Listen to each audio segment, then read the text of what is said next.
అందరికీ నమస్కారం. తెలుగు కథల వాకిలి ఛానల్కి స్వాగతం. సావిత్రి గారు ఎంత గొప్ప నటి అయినా, స్టార్ హీరోయిన్ అయినా ఆమె తన పని విషయంలో మాత్రం నిత్య విద్యార్థిగానే ఉండేది. స్టార్డమ్ అనే భావన ఒక్క విషయంలోనూ కనిపించలేదు. ఆమె ఎవరితోనూ చూపించలేదు. ఆ టైంలో సినిమా తారలకు మేకప్ వేయడానికి ఎక్కువగా మేకప్ ఆర్టిస్టులు ఉండేవారు కాదు. చాలా లిమిటెడ్గా ఉండేవారు. ఒక మేకప్ ఆర్టిస్ట్ కోసం సావిత్రి ఏకంగా లైన్లోనే నిల్చున్నారట. 4 గంటలకే లేచి క్యూలో ఉండేదట.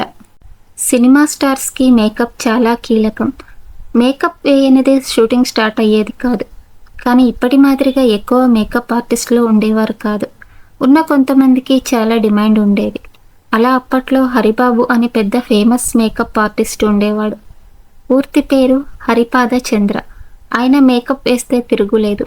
సినిమా 6-7 గంటలకు షూటింగ్ స్టార్ట్ కావాలంటే ఆర్టిస్టులు 6 గంటల వరకు సెట్లో ఉండాలి. అలా జరగాలంటే ముందుగానే మేకప్ వేసుకోవాలి.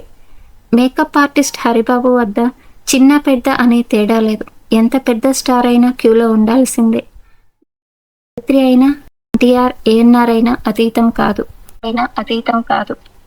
దీంతో తనకు లేట్ కాకూడదని, దర్శక నిర్మాతలతో మాట రాకూడదని సావిత్రి 3-4 గంటలకే వెళ్ళి ఆయన వద్ద క్యూలో ఉండేదట. చాలా వరకు తనే మొదట ఉండేలా చూసుకునేదట.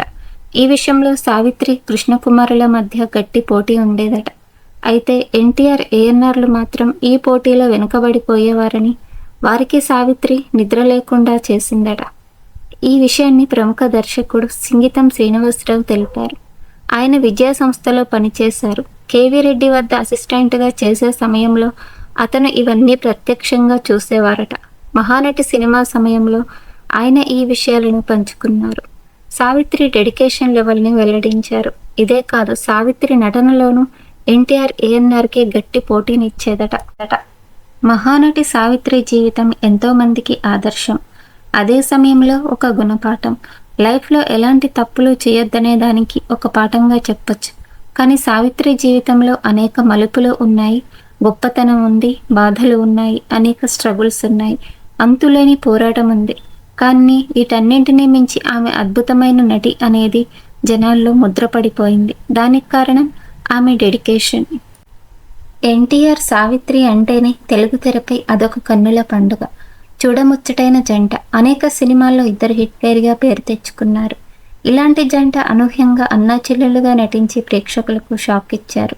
బ్లాక్ అండ్ వైట్ రోజుల్లో ఎన్టీఆర్, సావిత్రి అంటే ప్రేక్షకులు బండ్లు కట్టుకొని పల్లెల నుంచి తరలి వచ్చి మరీ సినిమాలు వీక్షించేవారు.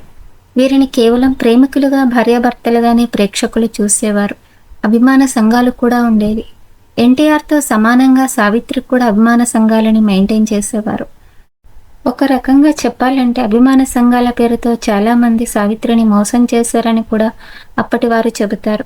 ఎవరైనా వచ్చి మీ పేరుతో అభిమాన సంఘం పెడుతున్నామంటే 50,000కు తక్కువ కాకుండా సావిత్రి చందా ఇచ్చేదట. ఇలా అనేక మంది ఏమీ లేకుండానే మోసం చేశారని అంటారు. అయితే సావిత్రి మాత్రం వీటిని పట్టించుకునేవారు కాదట. పోనీలే, మన పేరు చెప్పి 10 మందికి సాయం చేస్తారు అని ఊరుకునేవారట. ఇక ఎన్టీఆర్ విషయానికి వస్తే అభిమాన సంఘాలు ఉన్నప్పటికీ ఆయన పెద్దగా ప్రోత్సహించేవారు కాదట. ఒకవేళ ఆయన ఏదైనా సాయం చేయాలని అనుకుంటే సోదరుడు త్రివిక్రమరావుతో విచారించి నిజానిజాలు తెలుసుకొని అప్పుడు డబ్బులు ఇచ్చేవారట. ఇక సావిత్రి, ఎన్టీఆర్ సినిమా విడుదలైతే ఇరు అభిమాన సంఘాలు కూడా పెద్ద ఎత్తున సంబరాలు చేసేవి. భారీ ఎత్తున కటౌట్లు ఏర్పాటు చేసి మరీ దండలు వేసేవి. అయితే ఖర్చుల విషయం సావిత్రి అభిమాన సంఘం చేతికి ఏ ముక్క లేకుండా ఖర్చు చేసేదట.